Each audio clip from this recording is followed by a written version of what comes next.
बहुत लोगों ने सुबह 4 बजे का अलार्म लगाया होगा और 4-5 पे मन ने कहा होगा कि कहाँ जाओगे, 5 मिनट और 8 बजे उनकी नींद खुली होगी। क्या घोड़ा इतना दौड़ता है, उसका जीवन सिर्फ 20 वर्ष है, और अजगर सिर्फ सोता है, उसका जीवन 100 वर्ष है।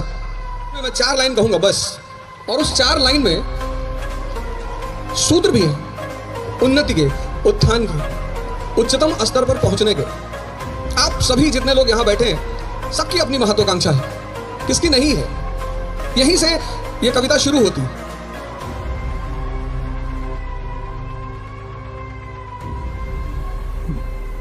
जय हिंद फ्रेंड्स।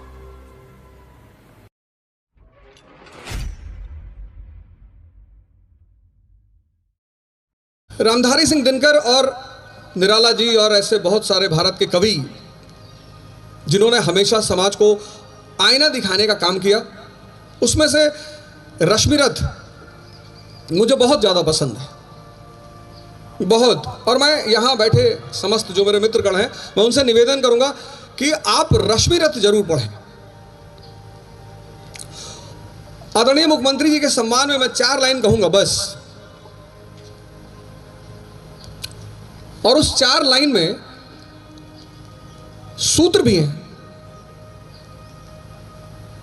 उन्नति के, उत्थान के, उच्चतम स्तर पर पहुंचने के। आप सभी जितने लोग यहां बैठे हैं, सबकी अपनी महत्वाकांक्षा है, किसकी नहीं है। यहीं से यह कविता शुरू होती है। वसुधा का नेता कौन हुआ, भूखंड विजेता कौन हुआ, अतुलित यश क्रेता कौन हुआ, नवधर्म प्रणेता कौन हुआ। वसुधा, पूरी दुनिया का नेता कौन हुआ, प्रभु श्री राम। भूखंड विजेता कौन हुआ, सम्राट अशोक। अतुलित यश क्रेता कौन हुआ, श्री कृष्ण।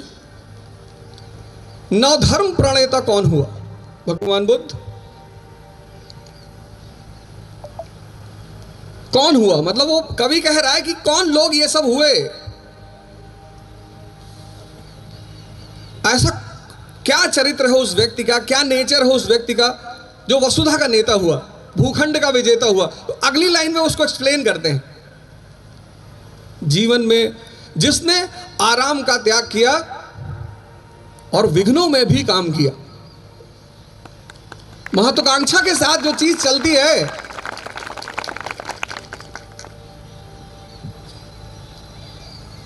ताली बजा रहे ज्यादा सुनना है और जाने में किसी को दूंगे नहीं। महत्वाकांक्षा के साथ जो चीज चलती है उसका नाम है विघ्न, संघर्ष, चुनौतियां, चैलेंज। विघ्नों में जिसने काम किया, क्या काम है विघ्न का, इसको अगली लाइन में समझा है कि ये जो चुनौती है, ये जो चैलेंज है, ये जो संघर्ष है, इसका रोल क्या है जीवन में। क्लास 12th के बाद जब मैं इलाहाबाद आया तो मैंने अपने पिताजी से कहा कि पिताजी इलाहाबाद भेज रहे हो। तब इलाहाबाद था इसलिए इलाहाबाद बोल रहा हूं, अभी जब आज की बात करूंगा तो प्रयागराज बोलूंगा। तो उन्होंने मुझसे एक बड़ी अच्छी बात कही और उन्होंने ही मुझे प्रेरणा दी रश्मिरथ पढ़ने की। जब हम पहली बार यहां आए तो शुरुआत में तो शौक था कि टिफिन मंगाएंगे। टिफिन आया, माता जी ने कहा चिंता की कोई बात नहीं, टिफिन आएगा, टिफिन में खाओ बढ़िया। तो मैंने कहा टिफिन वाले तो 10 रोटी देंगे नहीं, बोले 15 देंगे।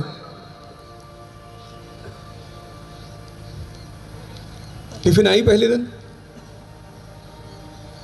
दाल में जब मैं दाल खोजने लगा तो दाल थी ही नहीं। 10 दिन टिफिन का खाना खाया, पीलिया का सौगात मिला, पीलिया हो गया, घर भागे। तो पिताजी ने कहा ऐसे थोड़ी, अब गए हो तो खुद से खाना बनाओ। विघ्नों में जिसने काम किया, विघ्न का काम क्या है, संघर्ष का काम क्या है। जीवन में विघ्न जब आता है, क्या आंसर है उसका, जीवन में विघ्न जब आता है सोते से हमें जगाता है। जगाने का काम है संघर्ष का, जगाने का काम है विघ्न का। आरंभिक जीवन के 15 वर्ष आप परिवार में रहे, घर में रहे, माँ बाप के साए में रहे, खूब मस्ती किया और माता जी ने लौकी की सब्जी बना के दी और आपने उठा के फेंक दिया कि रोज रोज लौकी खाएंगे, दिमाग खराब है। जीवन में विघ्न जब आता है सोते से हमें जगाता है। कैसे कैसे जगाता है? अगली लाइन है, मन को मरोड़ता है पल पल, तन को झकझोरता है पल पल। तो महत्वाकांक्षा की जो पहली सीढ़ी है वह है विघ्न, संघर्ष। इससे आप भाग ही नहीं सकते। जब भी मैंने क्लास लिया, जहां भी क्लास लिया पूरे भारत में, यहां तक कि मैं भारत से बाहर जब मैंने क्लास लिया तो मैंने ध्यान और योग से ही शुरुआत की। जो पहला पोस्ट आज के प्रोग्राम पे मैंने डाला, मैंने यही लिखा कि सृजन की सबसे बड़ी आवश्यकता है शक्ति। आप कुछ सृजन करना चाहते हैं, कुछ बनना चाहते हैं, समाज में अपना स्थान बनाना चाहते हैं, बिना शक्ति के आप कहते हैं सर हम तो गुटखा खा के बना लेंगे।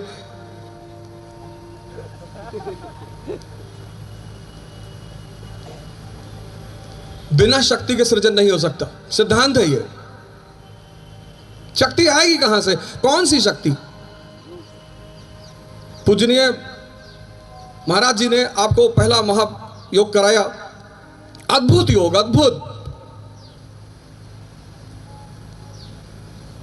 मंडूकासन कराया आपको। शक्ति ये जो चीज है, ये जो आसन है, ये जो विद्या है, ये दो शक्तियां पैदा करेगी, एक शरीर की और एक मन की। साइकोलॉजी आज एक सब्जेक्ट पैदा हुआ पश्चिम में। साइकोलॉजी बेटा है पूंजीवाद का। इस देश ने मन का अध्ययन आरंभिक काल से, और सिर्फ अध्ययन नहीं, उस पर विजय।